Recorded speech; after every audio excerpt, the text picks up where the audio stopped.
Hello विद्यार्थी मित्रांनो, कसे आहात? एंड सेमिस्टर एक्झामिनेशन आता जवळच आलेली आहे. लेटेस्ट सेकंड इयर सिव्हिलचं टाइम टेबल पण डिस्प्ले झालेलं आहे. बऱ्याच स्टुडंटला आता माइंडमध्ये कन्फ्युजन झालं असेल की बरेचसे सब्जेक्ट आहे सर, फर्स्ट इयरचे पण काही बॅकलॉग्स असतील, रेग्युलर सेकंड इयरचे पण सब्जेक्ट आहेत. ज्यांचे नसेल त्यांनाही कन्फ्युजन आहे की आपण नक्की मेकॅनिक्स ऑफ स्ट्रक्चर या सब्जेक्टला कसं फेस केलं पाहिजे. एक्झाम ओरिएंटेड आपला काय पॉईंट ऑफ व्ह्यू असला पाहिजे, कुठल्या सिलेबसमध्ये कुठल्या इम्पॉर्टंट टॉपिक्सला आपण टच केलं पाहिजे, राईट? तर नक्कीच या सगळ्या कन्फ्युजनला तुम्हाला दूर करणारा हा व्हिडिओ आहे. त्यामुळे हा व्हिडिओ शेवटपर्यंत नक्की बघा. आणि स्टुडंट, याच्यामध्ये जे इम्पॉर्टंट तुम्हाला जे काही पेपर पॅटर्ननुसार इम्पॉर्टंट जे टॉपिक्स मी तुमच्याशी डिस्कस करणार आहे, that is most important for your end same examinations. Okay. आणि सगळ्यात महत्त्वाचं म्हणजे या टॉपिकला जर ॲटलिस्ट तुम्ही 80 to 90% जरी फोकस केलं तर you will get 40 or 45+ marks in your end semester examinations. आता हा व्हिडिओ सेकंड इयर सिव्हिलच्या SPPU सिलेबसनुसार जे स्टुडंट्स आहेत ते बघताय, right? But other than SPPU syllabus असेल किंवा सिव्हिल इंजिनिअरिंग सोडून मेकॅनिकलचे स्ट्रेंथ ऑफ मटेरियलचे जरी स्टुडंट्स असतील तरी त्यांच्यासाठी सेम काही यातला 80% सिलेबस आहे आणि त्यातले हे टॉपिक्स त्यांच्याही एक्झामसाठी खूप इम्पॉर्टंट आहे. म्हणजे दोघंही ब्रांचच्या स्टुडंटला हा व्हिडिओ खूप हेल्पफुल होणार आहे. त्यामुळे याच्यामध्ये आपल्याला 100% 45+ मार्क्स मिळवण्याची एक गॅरंटी आहे. फक्त तुम्हाला या टॉपिकला 100% नक्कीच व्यवस्थित फोकस करायचा आहे. यस, चला तर बघूया वन बाय वन. आता यामध्ये आपण जे बघणार आहोत, it is oriented to your examination question paper pattern. Okay. त्याच्यामध्ये कशा क्वेश्चन किती मार्क्सला येतो, कुठल्या क्वेश्चनमध्ये, सब क्वेश्चनमध्ये काय येतं, हे सगळं आपण याच्यामध्ये वन बाय वन बघणार आहोत. Let's start with question number 1. Okay. So आता क्वेश्चन नंबर 1 आपल्याला माहिती आहे 70 मार्क्सचा आपला पेपर असणार आहे. इन सेम एक्झामिनेशन होऊन गेली आहे. आता त्याच्यामध्ये किती मार्क्स असतील फरगट, ते आता विसरून जायचं आहे. सगळ्यात इम्पॉर्टंट आता 70 मार्क्ससाठी माझी तयारी काय असेल आणि मी 45+ मार्क्सचं टार्गेट का म्हटलंय, बिकॉज एखाद्या स्टुडंटला इनसेमला 0 जरी असेल आणि तो हा व्हिडिओ बघत असेल तरी त्याला 40 मार्क्स घेऊन पास होता येईल, राईट? तर बघा क्वेश्चन नंबर 1A मध्ये काय म्हटलंय, यस. बट सगळ्यात महत्त्वाचा क्वेश्चन 1 आणि क्वेश्चन 2 हा कुठल्या युनिटवर आहे, तर युनिट नंबर 3. आणि आपल्याला माहिती आहे युनिट नंबर 3 आपला आहे bending stresses and shear stresses, right now. Okay. सगळ्यात important. So 1A determine bending stress. बघा, बेंडिंग स्ट्रेसवर आपल्याला हमखास न्यूमेरिकल येतं म्हणजे येतं. आणि मी इथे म्हटलं रेक्टँग्युलर सेक्शन, म्हणजे बीमचा कुठला सेक्शन असणार आपल्यासाठी, रेक्टँग्युलर सेक्शन. आणि पहिल्या क्वेश्चन्समध्ये जर बेंडिंग स्ट्रेस कॅल्क्युलेट करायला लावला तर तिथे येणार simply supported beam. Note down करा स्टुडंट, सगळ्यात महत्त्वाचं आहे की सिम्पली सपोर्टेड बीम आणि कॅन्टिलिव्हर बीम अशा 2 प्रकारच्या बीमवरच आपल्याला बेंडिंग स्ट्रेसेसचे न्यूमेरिकल्स येतात, राईट? मग क्वेश्चन नंबर 1A मध्ये जर इथं सिम्पली सपोर्टेड बीम येणार असेल तर may be question number 2A मध्ये कॅन्टिलिव्हर येणार 100%, राईट? किती मार्क्सचा क्वेश्चन आहे, 8 मार्क्स, राईट? आता त्याच्यातच बी असतो. आता जर बेंडिंग स्ट्रेसचं एक न्यूमेरिकल आलं तर त्याला सोबत त्याच क्वेश्चनमध्ये, सेम क्वेश्चनमध्ये तुम्हाला shear stress distribution diagram draw करायला येते. ओनली नॉट फॉर डायग्राम, त्याच्या बिफोर तुम्हाला त्याचे सगळे कॅल्क्युलेशन्स करावे लागतात. जर त्याच्यामध्ये सगळ्यात महत्त्वाचं, आता बघा मी इथे काय म्हटलंय, सिमेट्रिकल आय सेक्शन, म्हणजे तुम्हाला इथे shear stress distribution diagram symmetrical I सेक्शनची ड्रॉ करायची आहे, राईट? मग त्या आय सेक्शनसाठी प्रत्येक लेवलला येणारा स्ट्रेस, शियर स्ट्रेस तुम्हाला काय करायचं आहे, कॅल्क्युलेट करायचं आहे फर्स्ट ऑफ ऑल. आणि त्यात सगळ्या स्टेप्स फॉलो करून मग तुम्हाला काय होईल, इकडे याची कंप्लीट व्हॅल्यू मिळून जाईल आणि त्यानुसार तुम्ही final shear stress distribution diagram draw करू शकतात. आता स्टुडंट, यात सर्वात महत्त्वाचं इम्पॉर्टंट काय की क्वेश्चन 1B मध्ये शियर स्ट्रेस आणि बेंडिंग स्ट्रेस अशा दोन्ही पण तुम्हाला न्यूमेरिकल्स येणार. आता इथे 99% पॉसिबिलिटी सिमेट्रिकल आय सेक्शनची आहे, राईट? आणि सेम क्वेश्चन्स तुम्हाला 9 मार्क्स आहे. म्हणजे आता तुम्हाला आयदर क्वेश्चन 1 और क्वेश्चन 2 तुम्ही कुठलाही घ्या, पण तुम्हाला बेंडिंग स्ट्रेस आणि शियर स्ट्रेसचे दोघंही न्यूमेरिकल्स करण्याचं आहे, राईट? मग सिम्पली सपोर्टेड बीम आणि आय सेक्शन, तर मी सजेस्ट करेल फ्रॉम माय साईड की तुम्ही जिथे सिम्पली सपोर्टेड आणि आय सेक्शन असेल तोच क्वेश्चन सॉल्व्ह करा, कारण तो कमी वेळात आणि सोपा असतो, पटकन सॉल्व्ह होतो, राईट? आता त्याला ऑर क्वेश्चन बघूया. क्वेश्चन 1ला ऑर असतो, क्वेश्चन 2, राईट? सेम म्हटलं बघा, डिटरमाइन बेंडिंग स्ट्रेस, रेक्टँग्युलर सेक्शनच आहे but cantilever beam, right? Cantilever beam म्हटलं की आपली मुवमेंट चेंज होते, राईट? आणि सेम क्वेश्चन्स म्हटलं बघा, शियर स्ट्रेस डिस्ट्रीब्युशन डायग्राम, इथे मी म्हटलंय टी सेक्शन. आता टी सेक्शनमध्ये बऱ्याच मुलांचं कॅल्क्युलेशन्सला कन्फ्युजन येतं at the junction of web and flange, right. मग तिथे थोड्या चुका होण्याचे चान्सेस असतात, म्हणून मी सजेस्ट करेल की सिमेट्रिकल आय सेक्शन आणि सिम्पली सपोर्टेड बीम या दोघंही क्वेश्चन्सला मोस्ट ऑफ फोकस करा. आता किती मार्क्स झाले तुमचे? 9 + 8 17 मार्क्स पहिल्या क्वेश्चनमध्ये झालेत. आउट ऑफ 17 जर तुम्ही 100% ट्राय केला आणि कुठेतरी लिटल मिस्टेक झाली तरी बट तुम्हाला तिथे 12+ मार्क्स मिळू शकतात, राईट. नेक्स्ट, यस, आता जाऊया आपण. युनिट नंबर 3 कंप्लीट झाला, राईट. आता युनिट नंबर 4 वर कुठले क्वेश्चन्स येतात? Questions 3 and question 4 depends on unit number 4. Okay, so right now इकडे बघा. क्वेश्चन नंबर 3A, यस, काय म्हटलंय? टॉर्क. आपल्याला माहिती आहे टॉर्शनचं युनिट आहे युनिट नंबर 4, ज्याच्यामध्ये टॉर्शन पण आहे आणि सेकंड पार्टमध्ये आपल्याला प्रिन्सिपल स्ट्रेसेस आणि स्ट्रेन पण आहेत, राईट. या दोन पार्टचं मिळून युनिट नंबर 4 आपला आहे. मग त्याच्यामध्ये इथे काय म्हटलंय? Torque, right. आता टॉर्कमध्ये शाफ्ट, शियर मॉड्युलस, आता याच्यामध्ये कंपोजिट मटेरियल असं मी काहीतरी लिहिलंय. It means what? तुमच्याकडे कॉपर, मेटल अशा वेगवेगळ्या प्रकारचं काय असणार आहे? कॉपर मेटल असेल, स्टील मेटल असेल, अशा प्रकारचा एक शाफ्ट आहे, ज्याच्यामध्ये इनर साईडला अजून एक मटेरियलचा शाफ्ट आहे, त्याची आउटर डायमीटर, इनर डायमीटर अशा प्रकारचं न्यूमेरिकल असेल. मग त्या लेवलला त्या शाफ्टची डायमीटर किती असेल, त्याचा ट्विस्टिंग अँगल किती असेल, त्याची कॅपॅसिटी किती असेल, त्याचं पॉवर काय असेल, लाईक धिस. अशा प्रकारचे क्वेश्चन्स तुम्हाला क्वेश्चन नंबर 3 मध्ये आहे. आता त्यालाच सब क्वेश्चन्स काय बघा 3 मध्ये. बी, प्रिन्सिपल स्ट्रेसेस आणि स्ट्रेन. बघा, प्रिन्सिपल स्ट्रेसेस आणि स्ट्रेन हा पार्ट आहे, 100% त्यावर एक न्यूमेरिकल असेल. मग कशा प्रकारचं न्यूमेरिकल याच्यामध्ये येतं बघा? Normal, tangential and rectangular stresses. इथे काय विचारलं जातं? Yes, normal, tangential and rectangular stresses. बघा, हा क्वेश्चन्स खूप सोपा असतो. फक्त तुम्ही व्यवस्थित जर याचे न्यूमेरिकल्स बघितले तर तुमच्या लक्षात येईल हा क्वेश्चन खूप सोपा आहे. Normal, tangential and rectangular stresses calculate करण्याचा जो क्वेश्चन्स आहे तो प्रिन्सिपल स्ट्रेसेस आणि स्ट्रेनवरचा सगळ्यात सोपा टॉपिक आहे आणि त्यावर 100% न्यूमेरिकल येतं. बघा किती मार्क्सला येतात? 8 मार्क्स. हा क्वेश्चन्स किती याला टॉर्कवरचा येतो? 9 मार्क्स. म्हणजे इथे पण किती झाले? 17 मार्क्स. आता त्याला और क्वेश्चन कसा येतो बघा? सेम क्वेश्चन त्याला और असतो. बघा, सेम म्हटलंय बघा, टॉर्क, शाफ्ट, शियर मॉड्युलस. याच्यात बघा काय म्हटलं जातं? Find maximum torque, angle of twist. Angle of twist means theta आणि maximum torque means tau max. अशा दोन प्रकारचे तुम्हाला काय करावं लागते? ते कॅल्क्युलेशन्स करावे लागतात. आणि सिमिलरली त्याला सब क्वेश्चन असतो प्रिन्सिपल स्ट्रेस आणि स्ट्रेनवरचा. Magnitude of shear stress on 2 plane. तिथे 2 प्रकारच्या प्रिन्सिपल प्लेनवर आपल्याला magnitude of shear stresses calculate करावे लागतात. आता जसं मी क्वेश्चन 1 आणि बी मध्ये जर म्हटलं तुम्हाला सिम्पली सपोर्टेड आणि तुम्हाला काय करायचं आहे? यस, त्या प्रकारे सिंपल क्वेश्चन्स तुम्हाला घ्यायचा आहे. तसाच इथे पण आहे. युनिट नंबर 4 वर तुम्हाला मी जो प्रिव्हियस क्वेश्चन 3 मध्ये जे म्हटलंय, yes, normal, tangential and rectangular stresses हा सिंपल पार्ट आहे. सिमिलरली टॉर्कवरचा हा पण सिंपल पार्ट आहे. त्यामुळे मी माझ्या साईडने सजेस्ट करेल की क्वेश्चन अशा प्रकारचा क्वेश्चन आले तर तुम्ही तो पहिला अटेम्प्ट करा, राईट.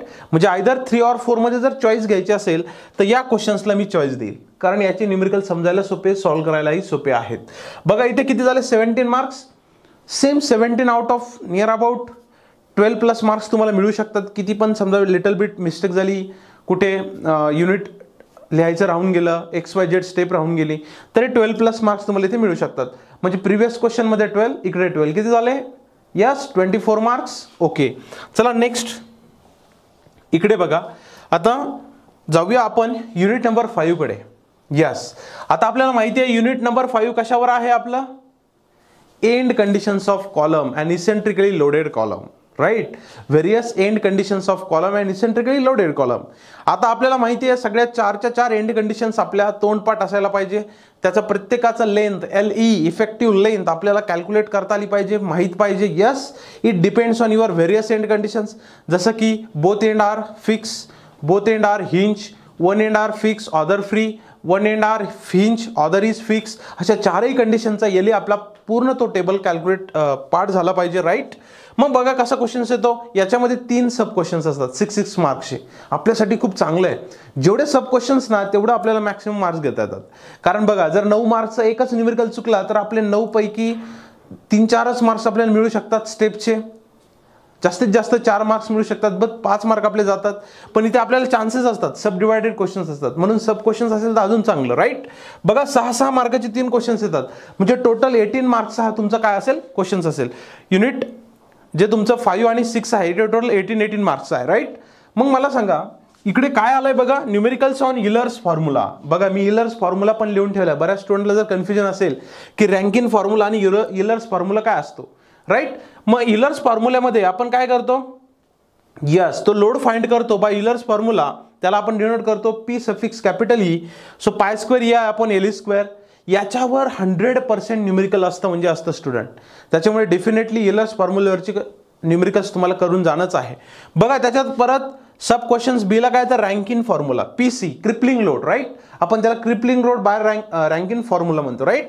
मग क्रिपलिंग लोड कॅल्क्युलेट करण्यासाठी हा फॉर्म्युला आहे ज्याच्यामध्ये काय असतो आपला compressive stress A 1 plus alpha coefficient L upon K bracket square, right. मग अशा प्रकारे आपल्याला या फॉर्म्युल्यानुसार पण काय करायचं आहे, क्रिपलिंग लोड कॅल्क्युलेट करायचं आहे. आणि 100% या दोघांवर फिक्स म्हणजे फिक्स 6 मार्कचे न्यूमेरिकल्स तुम्हाला येणार म्हणजे येणार. आणि सगळ्यात महत्त्वाचा पॉझिटिव्ह पॉईंट काय, 6 मार्क्सला आपल्याला 3 ते 4 स्टेप्समध्ये आन्सर येतं. आणि सगळ्यात सोपा टॉपिक आहे मॉसमधला, सगळ्यात सोपा टॉपिक मी म्हणेल की ज्याच्यात पटकन आपल्याला 3-4 स्टेप्समध्ये आन्सर येतं. त्याच्यामुळे या युनिट नंबर 5ला 100% पेपरमध्ये स्टडी करून जा student. You will gate 15+ marks from 1 unit out of 18. म्हणजे 18 पैकी मी 15 पेक्षा जास्त मार्क्स घेऊ शकतो. यस. बघा त्यात सी क्वेश्चन्स काय म्हटलंय, कोर ऑफ सेक्शन 3 ते 4 स्टेपमध्ये येणारा आन्सर आहे कोर ऑफ सेक्शन. यस तो पण 6 मार्क्स आहे. म्हणजे किती झाले 18 out of you will gate 12+ marks. म्हणजे आपण आता कुठे गेलोय 24 + 12 36. यस 36 मार्क्स आता आपल्यापर्यंत येत आहे, राईट. म्हणजे आता एखादा स्टुडंट जर तिकडे इनसेमला 12 मार्क्स असेल तर तो पास होऊन गेलाय, जरी तो question number unit number last युनिटकडे नाही गेला तरी. बट तसं आपल्याला करायचं नाहीये. ओके. आता बघा त्याचाच ऑर क्वेश्चन्स आहेत. क्वेश्चन नंबर 5 म्हणजे आपल्या युनिट 5 वरचा ऑर येणारा क्वेश्चन 6A मध्ये बघा काय म्हटलं, थेरी क्वेश्चन्स. सगळ्यात आवडतीचा स्टुडंटने थेरी क्वेश्चन्स बघितलं की त्याला असं वाटतं अरे वा काय काय लिहू याच्यामध्ये. But you have to write relevant of that, right. त्याच्या रिलेटेड रिलिव्हंटच तुम्हाला एक्झाममध्ये लिहायचं आहे. थेरी क्वेश्चन्स म्हटलं की काहीतरी मी लिहून येणार म्हणजे मला मार्क्स मिळणार असं नाही. ओके.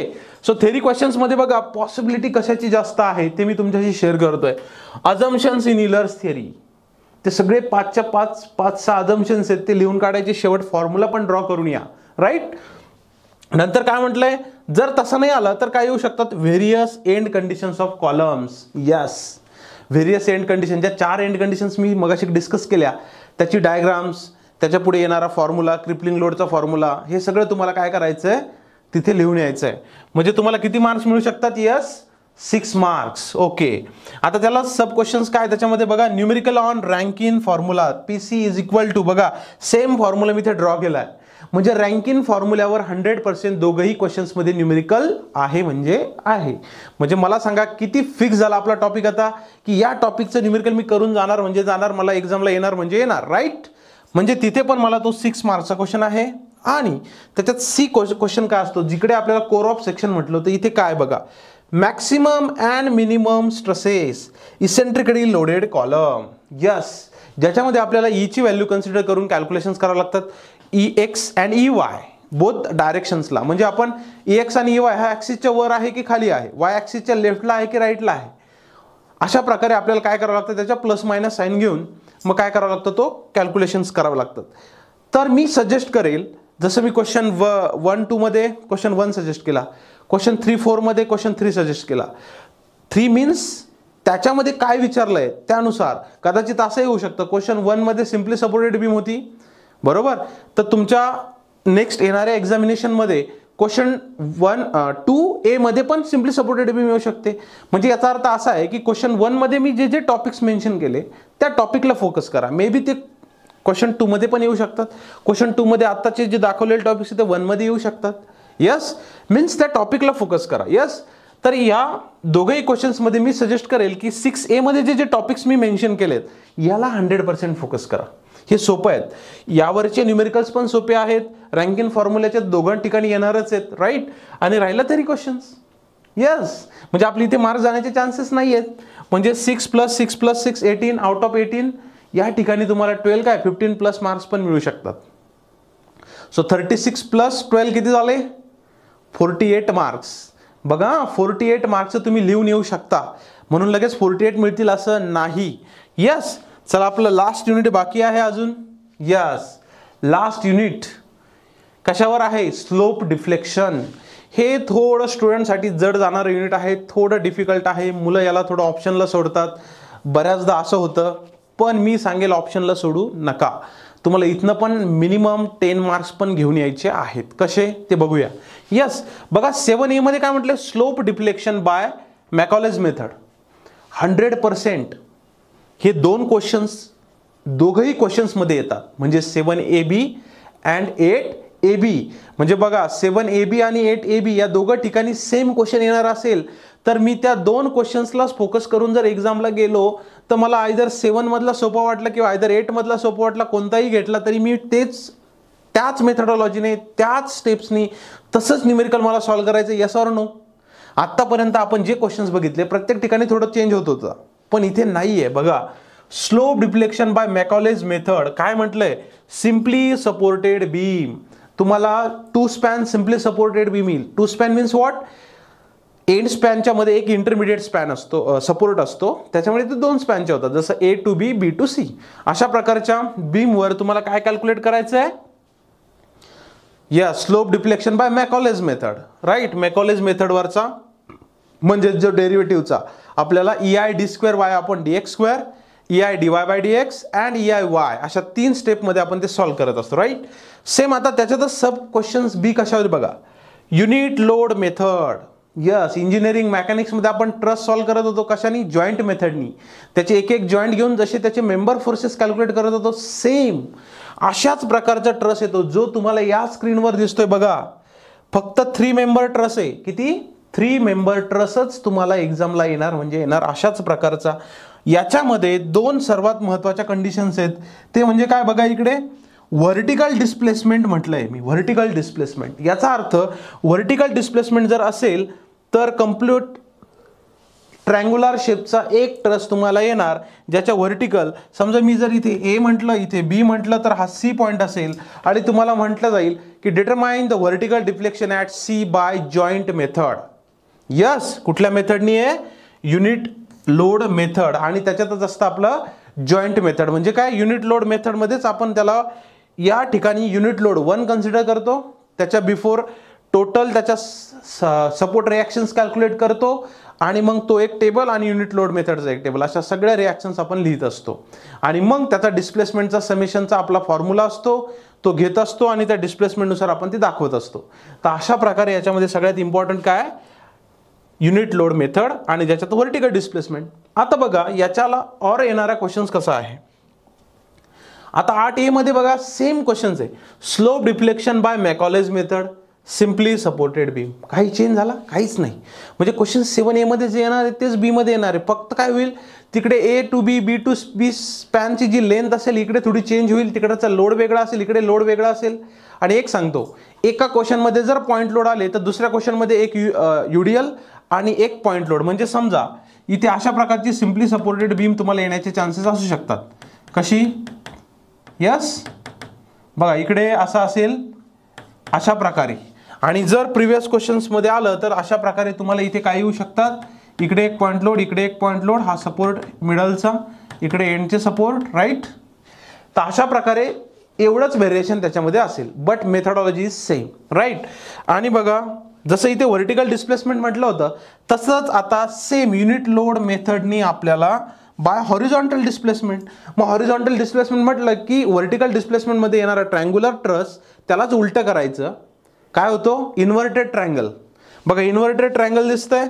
मग याच्यामध्ये परत हा पॉईंट C असेल, हा A असेल, हा B असेल आणि म्हटलं जाईल की determine horizontal displacement at C by unit load method. मग इथे परत युनिट लोड 1 ॲक्ट करायचा आणि त्याचं डिस्प्लेसमेंट फाइंड करायचं फॉर्म्युलानी. मग परत त्याचे मेंबर फोर्सेस कॅल्क्युलेट करून आपण ते फाइंड करू शकतो. राईट. तर स्टुडंट बघा इथे पण 9 आणि 9 म्हणजे आपल्या इथे पण 18 मार्क्सची काय असते? तयारी असते. जरी तुम्हाला 100% स्लोप डिफ्लेक्शन, हे बघा यावर येणार हे न्यूमेरिकल तर पहिला अटेम्प्ट करा. समजा तुम्ही आता लास्ट 7 आणि 8 क्वेश्चनमध्ये कुठला सॉल्व्ह करायचा? समजा तुम्ही 7 सिलेक्ट केला. राईट. मग 7 मध्ये A आणि B, 7 मध्ये A आणि B काय असेल? पहिलं स्लोप डिफ्लेक्शन, मग B मध्ये युनिट लोड मेथड असेल. तर मी सजेस्ट करेल की 7AB मध्ये पहिलं B कॅल्क्युलेट करा. कारण ते तुमच्या इंजिनिअरिंग मेकॅनिक्समध्ये झालेलं आहे. फर्स्ट इयरला तुम्ही बेसिक शिकलेला आहात. तुम्ही काय करणार, पूर्ण ट्रस्ट घ्याल, ट्रस्टचे सपोर्ट रिॲक्शन्स कॅल्क्युलेट कराल जसं इंजिनिअरिंग मेकॅनिक्समध्ये करत होतो सेम. नंतर काय कराल, त्याची मेंबर फोर्सेस कॅल्क्युलेट कराल, एक टेबल ड्रॉ कराल. तुम्हाला माहिती आहे काय असतं, सिरियल नंबर, मेंबर्स, त्याच्यावर येणारे फोर्सेस आणि नेचर. एवढं केलं, मग पुढे जर तुम्हाला नाही आठवलं तर तिथपर्यंत सोडून द्या. You will gate 9 out of 3 to 4 marks. बघा 4 मार्क्स इथे मिळाले आणि इथे तुम्हाला 2-3 इक्वेशन जर याचे सॉल्व्ह करत आले तरी तिथे 3 ते 4 म्हणजे बघा 4 आणि 4 8.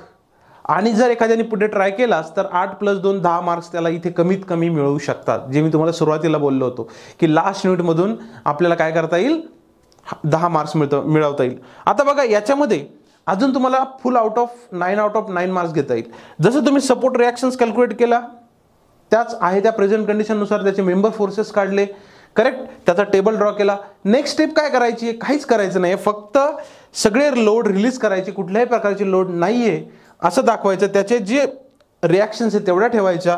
हा जो डब्ल्यू समजा 20 kN जर दिलेला होता तो ठेवायचा नाही, तिथे युनिट लोड टाकायचा 1, बस एवढाच चेंज आहे. आणि तो युनिट लोड 1 टाकला की परत सेम बे काय, परत मेंबर फोर्सेस कॅल्क्युलेट करायचे, परत रिॲक्शन कॅल्क्युलेट करायची गरज नाही. मेंबर फोर्सेसनुसार त्याचे युनिट लोडनुसार त्याचं काय करायचं, मेंबर फोर्सेस कॅल्क्युलेट केले की नंतर समेशन ऑफ त्याच्या पूर्ण जे काही लास्टला येणारे रिॲक्शन्स आहेत आणि मग त्यावरून तो डिस्प्लेसमेंटचा फॉर्म्युला आपण यूज करतो. आणि बस तेवढंच करायचं आहे आणि त्यातच तुम्हाला काय मिळेल. आणि मग त्याला आपण काय करत असतो, फ्लेक्झर EI ने डिवाइड करत असतो. मग EI ने डिवाइड केलं की तुम्हाला काय मिळून जातात, डिस्प्लेसमेंट, जी व्हर्टिकल असेल हॉरिझॉन्टल असेल ती, करेक्ट. म्हणजे तिथे पण तुम्हाला 9 मार्क्स घेण्याचे चान्सेस आहे. तर स्टुडंट अशा प्रकारे तुम्ही काय करू शकता, मेकॅनिक्स ऑफ स्ट्रक्चरचा क्वेश्चन नंबर 1 पासून ते क्वेश्चन नंबर 8 पर्यंत तुम्हाला जे सिलेक्टेड क्वेश्चन्स आहेत ते तुम्ही ऑब्झर्व करून अशा प्रकारे जेवढे टॉपिक या व्हिडिओमध्ये मी डिस्कस केलेले आहेत हे आत्ताच नोट डाऊन करा आणि त्याचे न्यूमेरिकल लगेच फाइंड आउट करा.